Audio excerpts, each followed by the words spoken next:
बिस्मिल्लाहिर्रहमानिर्रहीम। अस्सलाम वालेकुम नाज़रीन, आप यूट्यूब चैनल देख रहे हैं। मैं इमरान ख़ान। सबसे पहले जो पिछले वीलॉग में मैंने आपको ख़बर दी थी ख्वाजा सराओं के हवाले से, उसमें फ़ाइनली जो डेवलपमेंट हुई लेट नाइट वो ये है कि पुलिस एहलकार जिन्होंने ख्वाजा सराओं के साथ ज़्यादती की और तशद्दुद किया, वो पुलिस वाले जो एहलकार हैं उनको मुअत्तल कर दिया गया है। यानी यहाँ पे भी पुलिस की गलती साबित हुई। लेकिन एक चीज़ बड़ी अजीब है, अगर आपके पास ताकत है और पुलिस ने आपके साथ गलत किया तो आप जाएं, जाकर थाने पे पथराव करें, पुलिस वालों को मारें, उनकी चीज़ें उठाकर बाहर फेंकें, पुलिस वालों को जलील करें, तो फिर आपसे पुलिस माफ़ी भी मांगेगी और फिर पुलिस के ख़िलाफ़ कार्रवाई भी होगी। ये हमने गुज़िश्ता चंद दिनों में देखा है और इस वाक़े को हमने अब दोबारा भी देख लिया। तो ये एक अजीब फार्मूला है पुलिस के लिए। सवाए पाकिस्तान तहरीक इंसाफ के सबको ये सहूलत हासिल है कि अगर उनके साथ ज़्यादती की जाए तो वो आगे से ज़्यादती का बदला भी ले सकते हैं और फिर कानूनी कार्रवाई भी कर सकते हैं और पुलिस के ख़िलाफ़ तादीबी कार्रवाई भी हो सकती है। पाकिस्तान तहरीक इंसाफ ने इमरान खान साहब ने एक पीटीआई उनकी जमात ने इमरान खान साहब की जानिब से एक पेपर इशू किया है, डॉक्यूमेंट, जो पाकिस्तान तहरीक इंसाफ का ऑफिशियल डॉक्यूमेंट है और उनके सेक्रेटेरिएट से जारी हुआ है। कल ये जारी हुआ एतवार वाले दिन 5 मई को, और इसके अंदर 4 चीज़ें हैं जो उन्होंने लिखी हैं 9 मई के हवाले से, कि 9 मई को पाकिस्तान तहरीक इंसाफ क्या करने जा रही है। ये बड़ा इंपॉर्टेंट है जी, इससे पता चलेगा कि पाकिस्तान तहरीक इंसाफ 9 मई के मामले को किस तरीके से टैकल करेगी। 4 चीज़ें हैं जी जो 9 मई को इमरान खान साहब की जानिब से अहकाम जारी किए गए हैं पार्टी लीडरशिप को, और उनको जो एडवाइस किया गया है कि 9 मई 2024 को कौन सी एक्टिविटीज़ करनी है। पहली एक्टिविटी जो इमरान खान साहब ने हुक्म दिया अपनी पार्टी को वो ये है कि रैलियां निकाली जाएंगी हर सूबाई हलके की सतह के ऊपर। ये 9 मई को होगा। 9 मई चंद हवालों से पाकिस्तान के अंदर बड़ा मकबूल दिन है। गुज़िश्ता 1 साल से आपने सोशल मीडिया पे या पाकिस्तान के मीडिया पे सबसे ज़्यादा जिस दिन की बाज़गश्त सुनी, अभी तो 8 फरवरी का लोग ज़्यादा जिक्र करते हैं लेकिन पहले 9 मई का जिक्र था। 9 मई को इमरान खान साहब को गिरफ़्तार किया गया था इस्लामाबाद हाई कोर्ट से, और उस गिरफ्तारी को बाद में कालअदम करार दिया गया और गलत गिरफ्तारी करार दिया गया सुप्रीम कोर्ट ऑफ पाकिस्तान। 9 मई को कारकुनों ने बहुत बड़े पैमाने पर एहतजाज किया। कुछ कारकुन एहतजाज करते हुए जो है वो फ़ौजी तनसीबात के नज़दीक चले गए, उन इमारतों के नज़दीक चले गए जहाँ पे कैंट एरियाज़ हैं, और वहाँ पे कुछ पथराव हुआ और कुछ ऐसे वाक़यात हुए जो नहीं होने चाहिए थे।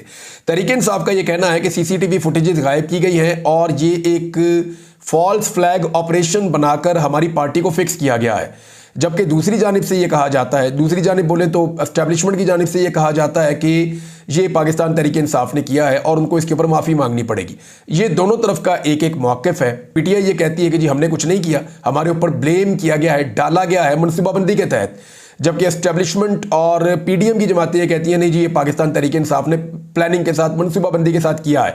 अभी तक जो केसेस चले हैं उसमें कुछ केसेस तो ऐसे भोंडे अंदाज में रियासत ने चलाए कि 9 मई का अगर कोई मामला था भी तो उसको गलत डीलिंग के साथ ख़राब कर दिया। यानी यास्मीन राशिद साहिबा, या आप देखें सनम जावेद को, आलिया हमजा को, दीगर ख़वातीन को, या पाकिस्तान तहरीक इंसाफ के लीडर्स को, तो उनको इतने ज़्यादा मुकदमात में फंसाया गया और एक में छूटते थे दूसरा, तीसरा, चौथा, 5वां। वो इस तरीके से मैनेज किया गया कि 9 मई का दिन अगर 200-400 घंटों पर भी मुश्तमिल होता तो इतनी कार्रवाइयाँ एक औरत नहीं डाल सकती थी जितनी उसने वो चंद घंटों के अंदर डाल दी। तो इस तरह जो मुकदमात हैं उनको भी मशकूक बना दिया गया। तो अब ये तो दोनों तरफ का मौक़िफ़ है 9 मई को लेकर, और इस पर अब कुछ लोग जैसे फजलुर रहमान साहब हैं, जैसे जमात इस्लामी है, जैसे कुछ और जमातें हैं, इवन जो PMLN के अपने लोग हैं, वो भी अब आहिस्ता आहिस्ता 9 मई के ऊपर शक्कू को शुबहात उठाना शुरू हो गए हैं और वो ये कहते हैं जी कि सारा मौक़िफ़ तो पाकिस्तान तहरीक इंसाफ का गलत नहीं है। और कुछ लोग कहते हैं कि इसके लिए जो रिस्पॉन्सिबल है वो IG पंजाब और मोहसिन नकवी, इन 2 लोगों का भी नाम लेते हैं, ज़्यादातर पाकिस्तान तहरीक इंसाफ के लोग। बहरहाल ये तो इंक्वायरी चल रही है, मामला अभी अदालतों के अंदर है, अदालतें इसका फैसला करेंगी, वो हम देख लेंगे, जब आएंगे तो आपको रिपोर्ट भी करेंगे। तो 4 चीज़ें इमरान खान साहब ने अपनी पार्टी को कही। पहली चीज़ ये कही कि रैलियां निकालें हर सूबाई असम्बली के हलके में पूरे पाकिस्तान में, और जितने भी उम्मीदवार थे सूबाई असम्बली के हवाले से या कौमी असम्बली के हवाले से वो वहाँ पर एहतजाज में शिरकत करेंगे। जितने टिकट होल्डर से वो भी शिरकत करेंगे और जितने पार्टी ओहदेदारान और कारकुनान हैं वो भी इसके अंदर शिरकत करेंगे। दूसरी जो चीज़ इमरान खान साहब ने एडवाइस की है कि पार्टी को ये करना चाहिए 9 मई को, वो ये है कि तहरीक इंसाफ के झंडे इमारतों के ऊपर लगाए जाएंगे। लोग अपने घरों पर, इमारतों पर, प्लाजों पर, जहां जहां उनको मौका मिलेगा वो पाकिस्तान तहरीक इंसाफ के झंडे 9 मई को लगाएंगे। नंबर 3 जो इमरान खान साहब ने कहा कि इमरान खान साहब की जो तस्वीर है वो उठाई जाएंगी एहतजाज के दौरान और मुख्तलिफ जगहों पर लगाई जाएंगी, और ये जो तस्वीर है इनमें कैदी नंबर 804 लिखा जाएगा, यानी कैदी नंबर 804 लिखा जाएगा इमरान खान साहब की बजाय, और उनकी तस्वीर को और उनके पोस्टर्स को आवेजा भी किया जाएगा और एहतजाज में अपने साथ शामिल भी किया जाएगा। चौथी और आखिरी जो इमरान खान साहब की इसमें तजवीज़ या उनकी नसीहत या उनका जो इंस्ट्रक्शन है अपनी पार्टी के लिए वो ये है कि 9 मई को तहरीक इंसाफ के जो शोहदा हैं उनके लिए भी फातह खानी की जाएगी। कुछ लोग जो हैं वो 9 मई के दिन इस तरह के वाक़यात में दौरान एहतजाज गोली चलने से वो जब हक हो गए थे, और उनके लिए जो 9 मई के शोहदा हैं पाकिस्तान तहरीक इंसाफ के बकौल उनके लिए फातह खानी की जाएगी। ये भी इमरान खान साहब की इंस्ट्रक्शन है।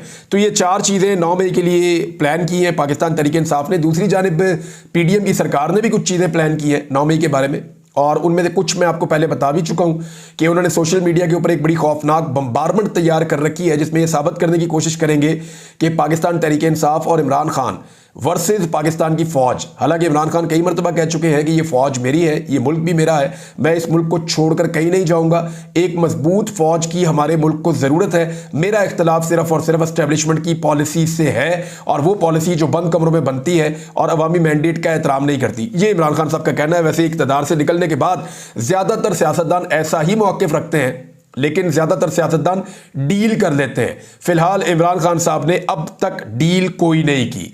पीएमएलएन ने पाकिस्तान पीपल्स पार्टी को दावत दी है कि वो आए और उनके साथ बैठें और बैठकर जो है बजट की तैयारी के अंदर उनके साथ मदद करें और उनका हाथ बटाएं। एक्चुअली ये राब्ता उन्होंने क्यों किया?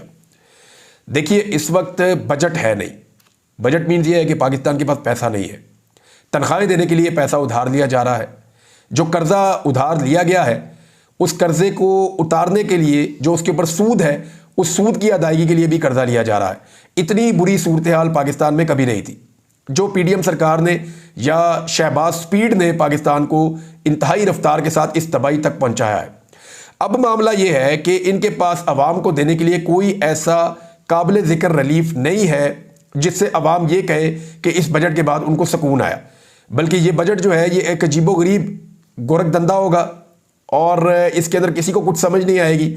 लेकिन जो एक्सपर्ट्स हैं वो ये कह रहे हैं कि आने वाले दिनों में अवाम के ऊपर महंगाई का बोझ मज़ीद पड़ेगा। बिजली, गैस और पेट्रोलियम मसनूआत मज़ीद महंगी हो सकती हैं। पेट्रोल कुछ सस्ता किया जाएगा लेकिन फ्यूचर में और महंगा हो जाएगा। IMF का जो नया मुआहदा है जिसके लिए भी मुज़ाकरात शुरू हो रहे हैं उसकी शराइत पहले से बहुत ज़्यादा सख्त होंगी। ये जनाब एक्सपर्ट्स कह रहे हैं। अब देखना यह है कि बजट के अंदर हुकूमत दे तो सकती कुछ नहीं है, तो वो ये चाह रहे हैं कि इस बजट का मलबा पीएमएलएन अकेली अपने सर पे क्यों उठाए। यानी नून लीग अकेली अगर इस बजट का मलबा अपने सर पर उठाएगी तो सारी बदनामी और सारा रोला उनके सर पे पड़ जाएगा। उनकी मकबूलियत जो है वो मुतासर हो जाएगी। मकबूलियत तो है नहीं, उनकी गैर मकबूलियत में मजीद इजाफा हो जाएगा, उनकी बदनामी में मजीद इजाफा हो जाएगा। तो इन चीज़ों में वो चाहते हैं कि उनका कोई शराकतदार बन जाए। पीएमएलएन ये चाहती है, नवाज शरीफ ये चाहते हैं, शहबाज शरीफ, कि हमें अकेलों को गालियां ना पड़े। अवाम बद्दुआएं अगर दे तो हमें अकेलों को ना दे, बल्कि अवाम अपनी बद्दुआओं में और अपनी गालियों में साथ साथ याद रखे पाकिस्तान पीपल्स पार्टी को भी और वो जमातें जिनके साथ मिलकर हम इक़्तिदार में आए हैं, और उन तमाम जमातों को जिन्होंने मिलकर अवामी मैंडेट के ऊपर शब खून मारा है और मैंडेट चोरी करके इक़्तिदार पे काबिज हुए हैं। लिहाजा उन्होंने पीपल्स पार्टी को फिर दावत दे दी है और उन्हें कह रहे हैं जी आए मिलकर बजट की तैयारी में हमारा साथ दें, ताकि जब अवाम जो है वो बदमज़ा हो तो अवाम हम सबको लताड़े, ना कि सिर्फ खाली पीएमएलएन को। नादरीन, गंदम के हवाले से एक के बाद एक खबर आ रही है, और अब नई खबर के मुताबिक शहबाज शरीफ साहब के दौरे हुकूमत में जब वो वज़ीर आज़म पाकिस्तान बने अब, तो उसमें खबर ये आ रही है कि शहबाज शरीफ साहब के दौरे हुकूमत में जो गंदम इंपोर्ट की गई है, यानी मार्च 2024 में 57 अरब 19 करोड़ 20 लाख रुपए की गंदम दरामद की गई है, बाहर से मंगवाई गई है, और ये शहबाज शरीफ के दौर में मंगवाई गई है, जबकि वाफर गंदम पहले ही हमारे पास स्टॉक में पड़ी हुई थी। इदारा शुमारियात ने कहा है कि इस साल मार्च तक गंदम दरामद का सिलसिला जारी रहा। मार्च 2024 में 57 अरब 19 करोड़ 20 लाख रुपए की गंदम दरामद की गई। अच्छा, उस वक्त जो है वो शहबाज शरीफ नेशनल फूड सिक्योरिटी के बतौर इंचार्ज वजीर होते हुए गंदम दरामद किए जाने का इंकशाफ हुआ। यानी शहबाज शरीफ साहब खुद नेशनल फूड सिक्योरिटी के इंचार्ज थे जिस वक्त गंदम दरामद की गई है। यानी अगर ये एक स्कैंडल है तो इसका एक हिस्सा अगर काकड़ के गले में जाके पड़ता है, एक हिस्सा अगर इसहाक डार के गले में जाके पड़ता है, तो एक हिस्सा शहबाज शरीफ के गले में आकर भी पड़ता है। अब इसमें नजम सेठी ने बड़ी मजे की बात की और बात ठीक है, बात समझ भी आती है। नजम सेठी ने कहा कि ये ज़रूर होगा कि इंक्वायरी हो गई, ये सवाल उठा दिया, वो जवाब दे दिया, लेकिन किसी के खिलाफ भी कोई भी कार्रवाई नहीं होगी। उसकी वजह यह है कि ये तमाम चुने हुए लोग हैं और इनके खिलाफ कार्रवाई नहीं होनी, क्योंकि एस्टेब्लिशमेंट इस वक्त इन लोगों को खुशो खुरम देखना चाहती है और इक़्तिदार में देखना चाहती है। ये मजबूरी बने हुए हैं। मिसाल के तौर पे शहबाज शरीफ को आप लें तो ऐसा वज़ीर आज़म नहीं मिल सकता जो हर बात में यस बॉस करे। तो शहबाज शरीफ को इस वक्त किसी मामले के अंदर उलझाया नहीं जा सकता। मोहसिन नकवी वो आप पहले ही जानते हैं कि वो बहुत काम के आदमी हैं, बड़े काबिल आदमी हैं, उनके बगैर गुजारा नहीं है, निज़ाम चल नहीं सकता, तो उनके खाते भी नहीं चीज़ें डल सकती हैं। और काकड़ साहब जो हैं वो भी बड़े काबिल भरोसा आदमी है, इसीलिए उनको निगरान वज़ीर आज़म बनाया गया था। तो उनके ऊपर भी अगर कोई चीज़ अगर की जाती है तो फिर निज़ाम के ऊपर उंगलियां उठेंगी, तो वो भी मुनासिब नहीं होगा। तो इस वक्त इसहाक डार जो हैं वो नवाज शरीफ साहब की नाक का बाल है। अगर इसहाक डार को छेड़ेंगे तो नवाज शरीफ गले पड़ जाएंगे और वो निकल के एक अपना प्रोटेस्ट शुरू कर देंगे, एहतजाज शुरू कर देंगे। तो इन सारी सूरतों के अंदर याद रखिएगा कि इन लोगों का कुछ भी नहीं होगा। होगा किसका? किसान का बुरा होगा। किसान जिसने 10 मई से जो है वो एहतजाज का ऐलान कर रखा है और वो ये कह रहे हैं कि हम मुल्तान वाली साइड से अपने एहतजाज का आगाज़ करेंगे और भरपूर एहतजाज करेंगे कि पंजाब में किसान की कमर तोड़ दी गई है। शाहिद खकान अब्बासी साहब ने इसमें एक स्टेटमेंट दिया है और ये बड़ा इंपॉर्टेंट स्टेटमेंट है। शाहिद खकान अब्बासी ने इल्ज़ाम लगाया कि इस वक्त जो पंजाब है वहां पे बारदाना पे फी बैग 500 रुपए रिश्वत ली जा रही है। बारदाना कहते हैं उस बोरी को जिसके अंदर गंदम डालते हैं और सरकार को बेचते हैं। यानी वो आपको मिलेगा तो उसके अंदर आप गंदम पैक करेंगे और फिर सरकार को आप बेचेंगे। अब वो जो एक बोरी है बारदाना की, उसके ऊपर 500 रुपए रिश्वत ली जा रही है। ये जो आटा कुछ सस्ता हुआ है इसका क्रेडिट पंजाब हुकूमत को नहीं, किसानों को जाता है, क्योंकि इनसे हुकूमत ने 3900 का वादा किया था, लेकिन आज किसान अपनी गंदम 3200 से 3000 रुपए में बेचने पे मजबूर है। हुकूमत ने किसान को तबाह कर दिया है। ये बात कही है शाहिद खकान अब्बासी ने। एक और जो खबर आई है वो बड़ी परेशान करने वाली खबर है और उसमें यह क्लेम किया गया है एक्सप्रेस न्यूज़ की जानिब से कि 13 लाख टन गंदम ऐसी है जो कीड़ों वाली है जिसको दरामद किया गया है। पाकिस्तान तहरीक इंसाफ ने इसको शेयर भी किया है। उन्होंने कहा ज़रई इनकलाब और मईशत की बहाली के नाम पर रियासती अमूर पर SIFC के जरिए बाकायदा फैसला करने वालों के टाउट्स ने कीड़ों वाली गंदम दरामद की जिस पर $1 अरब ज़ाया किए गए। अवाम को कीड़े मकोड़े समझने वाली एस्टेब्लिशमेंट अब अवाम को कीड़ों वाली गंदम फराहम कर रही है। ये पाकिस्तान तहरीक इंसाफ का जनाब इसके ऊपर मौक़िफ़ है। अनवारुल हक काकड़ साहब ने भी अपना एक मौक़िफ़ दिया है और उनका मौक़िफ़ भी है। इसके अलावा एक निगरान वजीर थे, उनका मौक़िफ़ भी आया है। तो सारे अपना अपना मौक़िफ़ दे रहे हैं गंदम वाले मामले के ऊपर, लेकिन किसी के गले में भी ये फंदा जाकर फिक्स नहीं हो रहा। हाँ, अगर इमरान खान के दौर में ऐसा कुछ हो जाता या अभी भी ये मामला अगर इमरान खान साहब पे किसी तरह डाल दिया जाए तो फिर आप देखिएगा रातों रात कैसे इंसाफ होता है, क्योंकि पाकिस्तान तहरीक इंसाफ के मामले में इंसाफ की जो रफ्तार है वो 200 किलोमीटर फी घंटा है और PMLN के मामले में जो इंसाफ है वो तो इतना स्लो चलता है कि कई घंटों में 1 किलोमीटर भी तय नहीं कर पाता। नाज़रीन, एक स्टेटमेंट जो है ये बड़ा इंटरेस्टिंग है, मैं आपके सामने रख देता हूँ कि इमरान खान के साथ इख्तलाफ तो हो सकता है, लेकिन निकाह में घुस जाना, तुम्हारा निकाह ऐसा है, तुम्हारा निकाह वैसा है, लख दी लानत इस सोच के ऊपर। ये बात की है जी महमूद खान अचकज़ई साहब ने और उन्होंने कहा कि ये गलत है और इसकी तवक्को तो नहीं की जा रही थी। वैसे ये जो मामला ना निकाह वाला, मैं जिन लोगों से भी मिला हूँ ख़ास तौर पे ख़वातीन से, उन सब ने ये कहा कि जो निकाह वाला केस इमरान खान पे बनाया गया उसके बाद तो हमने ज़िद में निकल कर वोट डाला है।